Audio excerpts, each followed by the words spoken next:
Main ఉపాధి అంటే ఇక్కడ గల్ఫ్ కార్మికులు ఎక్కువగా ఉన్నారు సార్ ఇక్కడ.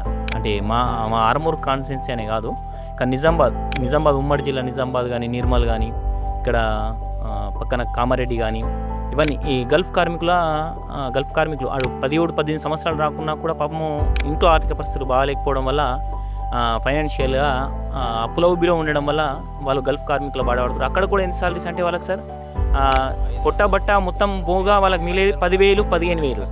వాళ్ళు పోయి ఒక 2 సంవత్సరాలు ఉండి, ఒక 5 సంవత్సరాలు ఉండి ఇక్కడ వచ్చేసి ఏదైనా చేసుకుందాము, పెళ్లి చేసుకుంటే మళ్ళీ బాకీలు అయిపోతాయి వాడికి. బాకీలు అయిపోగానే మళ్ళీ వెళ్ళాలి, మళ్ళీ అక్క ఏదో వాళ్ళ చెల్లెదో పెళ్లి చేస్తే మళ్ళీ బాకీలు, మళ్ళీ సడన్ కాని రోగం ఏదైనా వస్తే ఇక్కడ మళ్ళీ వాడు డబ్బులు పంపిస్తే మళ్ళీ ఇంకొక దగ్గర 1,00,000-2 లక్షలకు ఖచ్చితంగా అప్పులు కూడా. ఇట్లా అప్పులు పేదవాడు అనేవాడు, గల్ఫ్ కార్మికులు అనేవాళ్ళు ఈ అప్పుల్లో పుట్టి అప్పుల్లో పెరిగి అప్పుల్లోనే చనిపోతుంది సార్ ఇక్కడ.